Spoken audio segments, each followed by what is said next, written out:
For those that don't know me, I'm going to give you guys probably a 2-minute rundown, and then we're going to talk about where we see the opportunity moving forward. So for those that don't know me, my name is Luke Belmar. I'm a digital entrepreneur, quite known on the internet for crypto, e-commerce, and what I like to call the digital gold rush. I come from Argentina. I went to the United States in the year 2012, 2013, at the age of 16, with $200 in a suitcase. A lot of dreams, a lot of ambitions, a lot of aspirations, hopes, and I could see the potential, but I didn't have much. So with $200 in a suitcase, I would do what any immigrant would do, which is start working, all sorts of odd jobs, things that many of you guys have already done: pressure washing basketball courts, cleaning toilets, working at restaurants, finding the next opportunity. Who here has heard about the American dream? Well, what I realized when I landed in the United States was that the American dream was dead. I was like, oh, okay. So what is the next opportunity? Because I've been sold this thing that, the American dream is the end all be all. Buy that house, find that girl, get that car, get that job, and then sit back and relax. But then when I landed in the United States, I realized it wasn't that case. The year was 2016. I was waiting tables in a restaurant, and a fellow server came to me and said, hey, have you heard about the stock market? At the time, a new application had just rolled out, known as Robinhood. Who here has heard of the application Robinhood? It was the first way for retail and normies to get introduced into the markets. So I started reading about the stock market. Reminiscence of a Stock Operator was the first book that I picked up.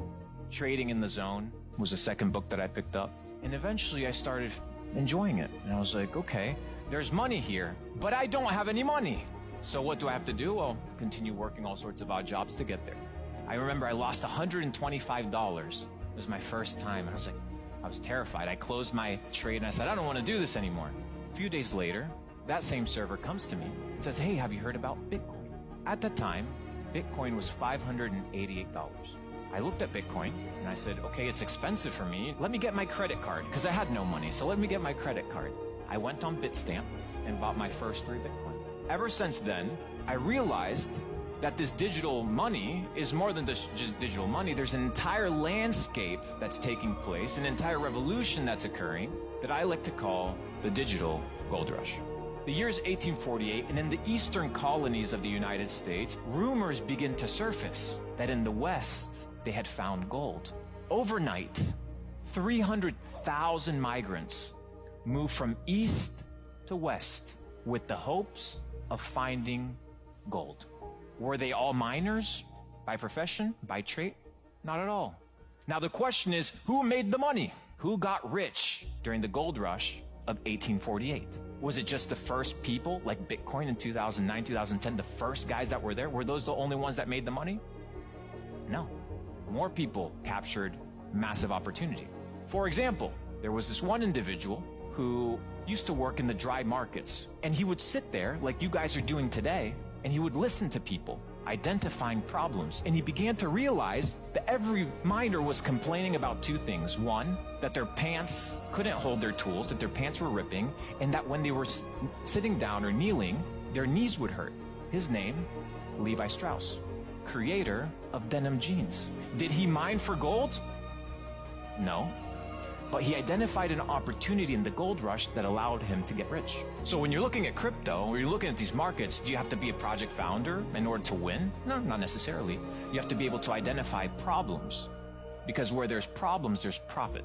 The reason I'm sharing this with you guys is because I want to reframe your perspective as to where you are today. So in the gold rush of 1848, it wasn't just the miners that got rich. There was a 200-year industry that was created. Where you stand today is year 15 of a 200-year industry, the digital gold rush. But unlike 1848, you don't have to deal with treacherous animals, dangerous terrains, thieves that want to kill you and take your gold. You don't have to deal with that. So my question to you guys today is, what is your position in the digital gold rush?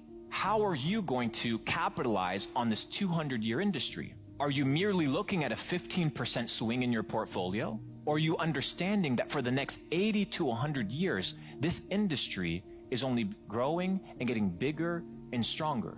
When you reframe that perspective, you begin to think about things a little bit differently.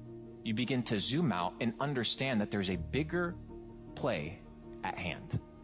Now remember, it's not just crypto, because crypto is just merely the financial instrument that we're utilizing in the internet. But I need you guys to reframe how you think about the internet. The US government considers there to be 5 domains of existence: land, sea, air, space, and now the 5th domain, cyberspace. It's up for grabs. The land is there. The opportunity is there. The question is, will you capture it? Will you claim your stake? Will you provide value, and will you solve problems? If you're here just because of a quick bag, you're missing the perspective. You're missing the game.